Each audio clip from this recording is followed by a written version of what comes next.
Bharat Ratna doctor Bhimrao Ambedkar को कोटि कोटि नमन। ये कार्यक्रम डॉक्टर भीमराव अंबेडकर के जीवन पर आधारित है, जहां भारत की जनता के प्रति उनके योगदानों को पूरी सजगता से चित्रित और रेखांकित करने का प्रयास है। कार्यक्रम में दिखाई गई घटनाएं लब्ध पुस्तकों से ली गई हैं। इस कार्यक्रम के जरिए चैनल की ओर से एक विश्वसनीय, सजग और सकारात्मक प्रयास है कि डॉक्टर बाबा साहेब भीमराव अंबेडकर के जीवन की संघर्ष यात्रा एवं गौरव गाथा पूरे आदर के साथ घर घर पहुंचे और उनके योगदानों से सभी संपूर्णता में परिचित और आह्लादित हों।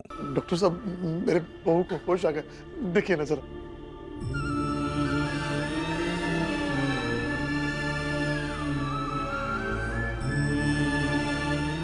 रमा, तुम सांसें ठीक से ले पा रही हो? हाँ। तब ठीक है। कई बार ऐसा होता है कि सांसें ऊपर जाते जाते टूट जाती हैं और कई बार सामान्य भी हो जाती हैं। इनकी सामान्य हो गई हैं।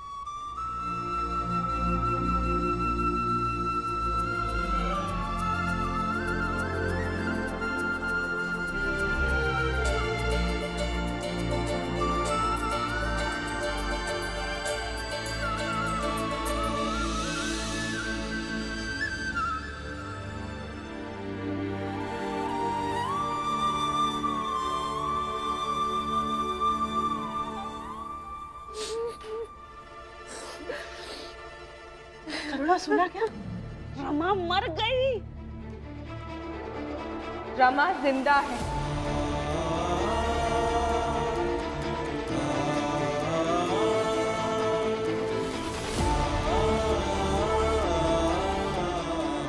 और ये मेरे जीवन की सबसे बड़ी खुशी है। रमा जिंदा है? हाँ हाँ हाँ, रमा जिंदा है। जाइए जाइए अंदर और मिल लीजिए रमा से।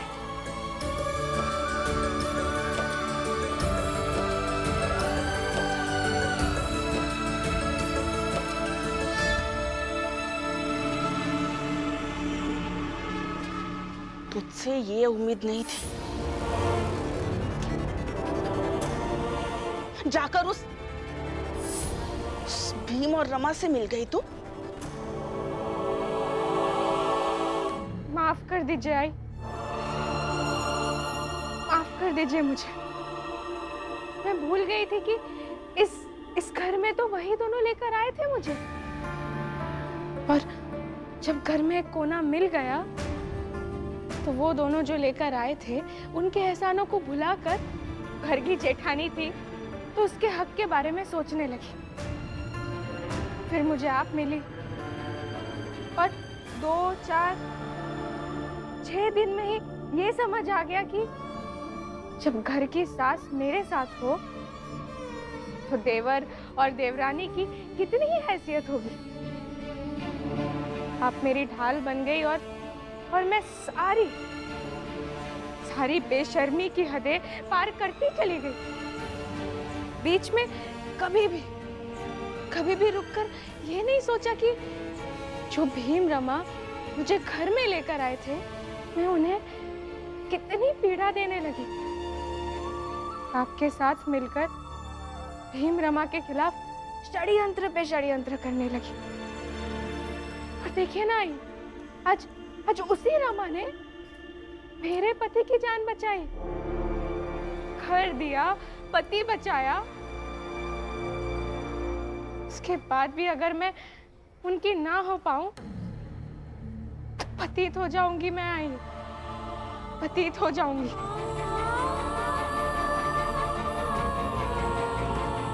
इसलिए आप मुझे क्षमा कर दीजिए आई। गुनहगार तो मैं आपकी भी हूँ। संभवतः आपका भी भरोसा तोड़ा है मैंने। अगर आई उन दोनों का तो मैंने दिल ही तोड़ दिया।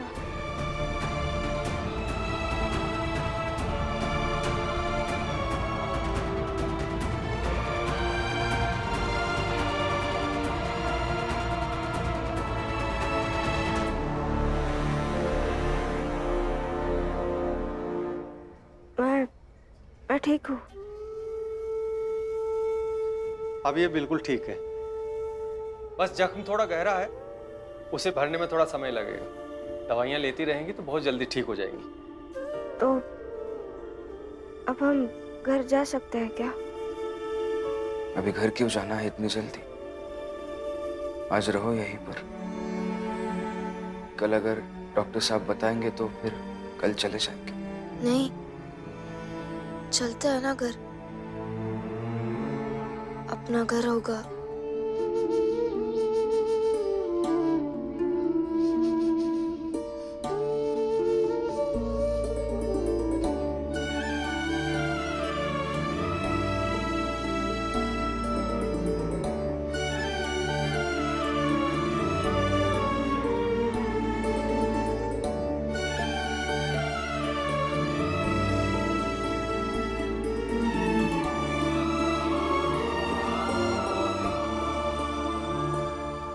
कुछ काम भी है। रमा, बेटी सुबह चलते हैं ना? पापा चलते हैं ना अभी? हाँ, रमा को घर ले चलो।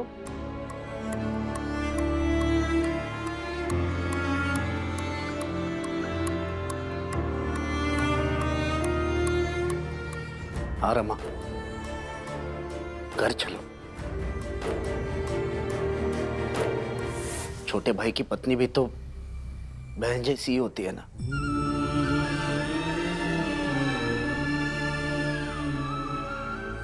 तुम्हें तुम्हारा बड़ा भाई घर लेकर जाएगा।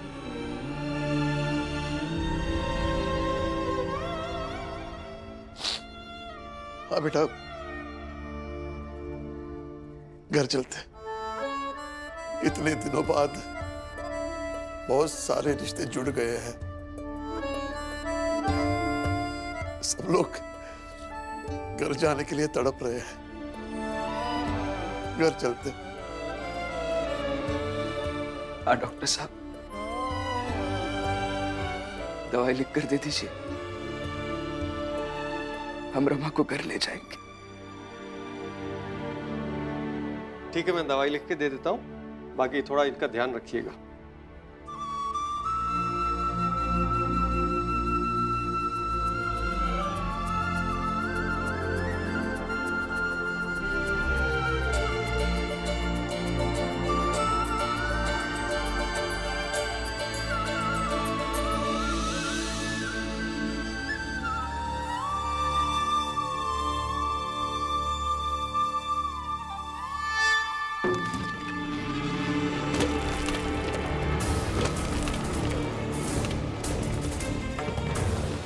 अरे जीजा भाई, कहाँ भावा?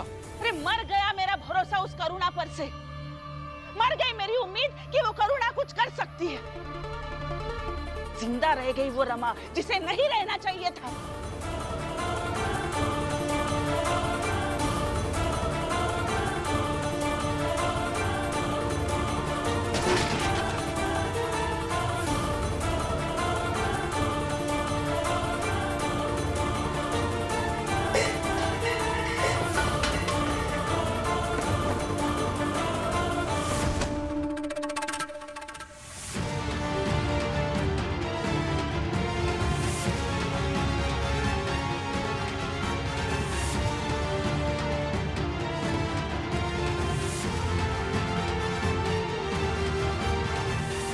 भाई, सामान बिखेर रही हो, बल्कि तुम्हें यह देखना चाहिए कि सब रिश्ते सिमट रहे हैं। अरे आप सिमटाइए रिश्ते, मैं ठीक हूँ, जैसी हूँ वैसी हूँ।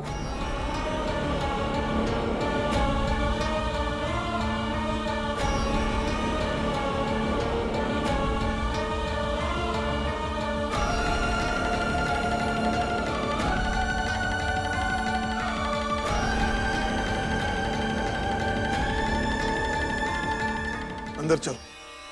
हाथ छोड़िए मेरा। चलो अंदर। हाथ छोड़िए।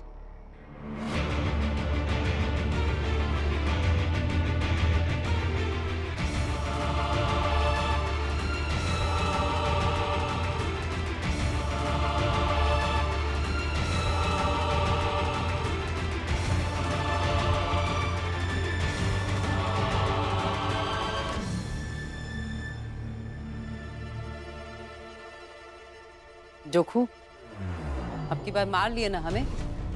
अच्छा ही किए जो हमें मारे, कहे कि ई बीच भीम और रमा से दूरी बना के जो पाप किए रहे ना हम, वो कब प्रायश्चित हुई गवा। लेकिन आगे से हम पे हाथ मत उठाना, नहीं तो केस कर देंगे।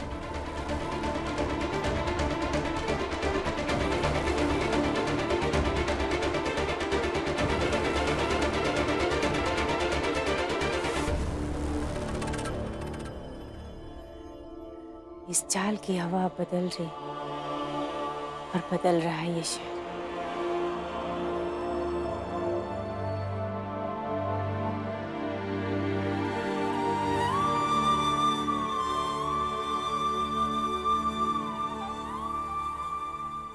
वहाँ आपने जो जो कहा वो सब सुना मैंने।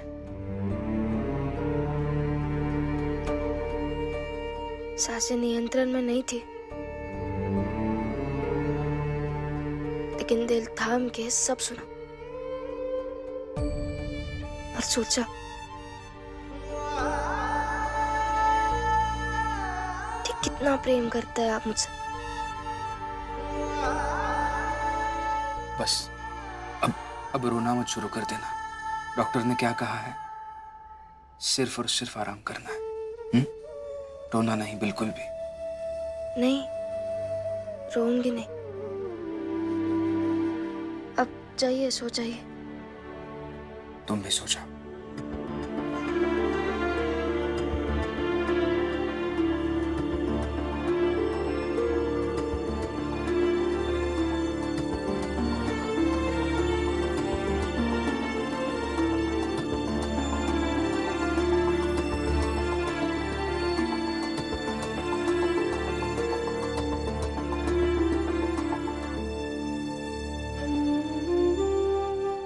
बाबा, मुझे क्षमा कर दीजिए। मुझे मेरी गलती का एहसास हो गया, मगर आप तो अच्छे से जानते हो ना, मैं आपसे, बुआ से, भीम से, रमा से, अपने पूरे परिवार से कितना प्यार करता हूं। फिर भी पता नहीं कैसे बहक गया।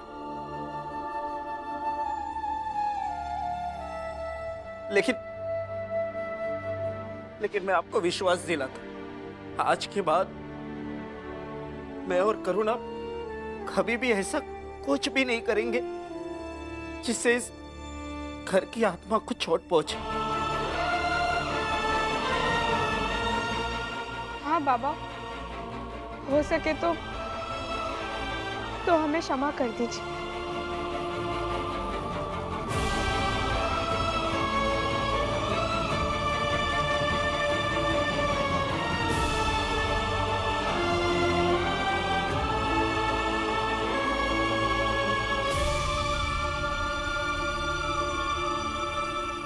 सुबह का भूला अगर शाम को लौट आए तो उसे भूला नहीं कहते।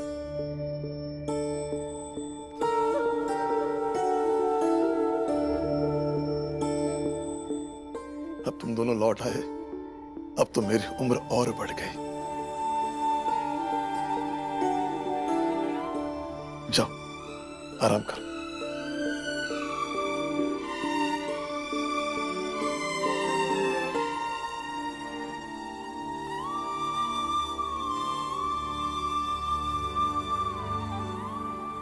भैया, अब कुछ भी करके जीजाबाई हमें समझने लगे तो हमारी बाकी की जिंदगी सुकून और शांति से भर जाएगी।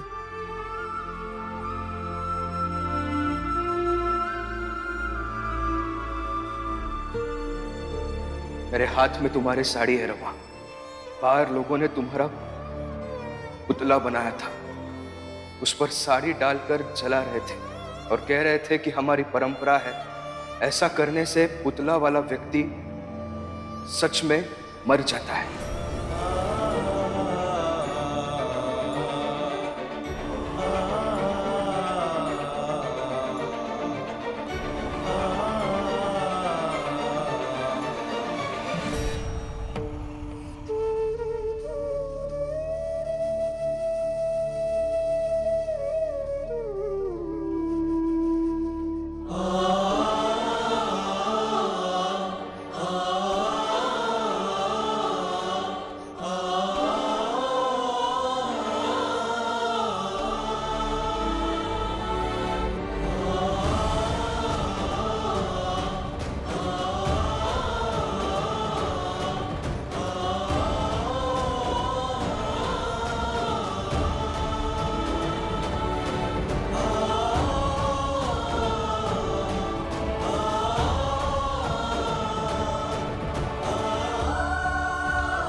रमा,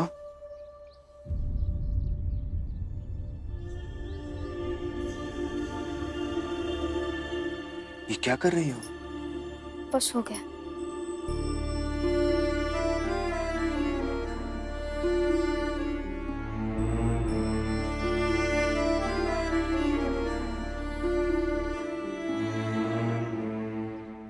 लीजिए।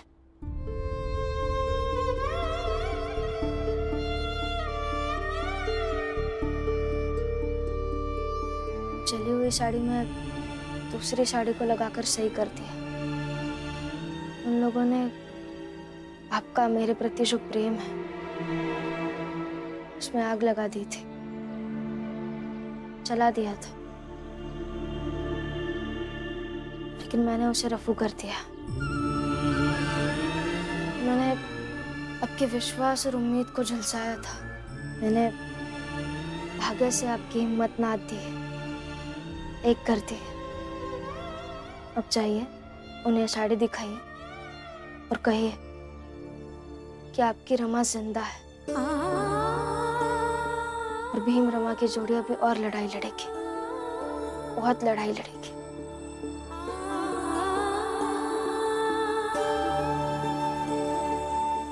देख क्या रहा है? चाहिए? सुबह सुबह वो लोग चाय की दुकान पर चाय पी रहे होंगे। चाहिए?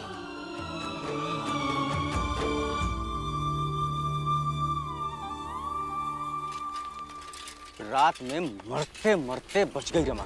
अगर मर गई होती ना तो मजा आ जाता। लेकिन जो भीमराव के साथ किया उससे अब वो डर गया होगा। शायद अब हमारे सामने कभी नहीं आएगा। इधर देखिए।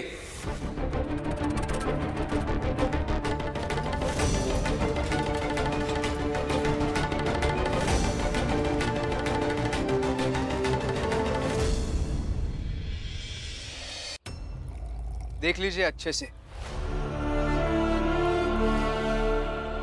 ये विश्वास है, मेरी पत्नी रमा के द्वारा दिया गया संदेश है और भीम रमा के रिश्ते की चेतावनी है। आगे से कभी भी मेरे घर के कोई सदस्य या फिर मेरी बिरादरी के कोई सदस्य को मार डालने की कोशिश की, आप में से एक को भी नहीं छोड़ूंगा।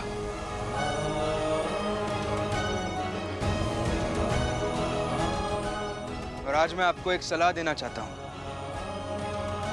जरा बाहर निकलिए इन घटिया मान्यताओं से, जिन मान्यताओं के आधार पर आप जिस व्यक्ति को मारना चाहते हैं उसका पुतला बनाकर जला देते हैं। जरा बाहर निकलिए आपकी उन घटिया मान्यताओं से, जिन मान्यताओं के आधार पर आप मेघनाथ जी का बदला हम सबसे ले रहे हैं। बदला लेंगे तो नुकसान सबका होगा। बदला लेकर आज तक किसी का भला नहीं हुआ है, तो अब आगे क्या करना है ये आप तय कर लीजिए।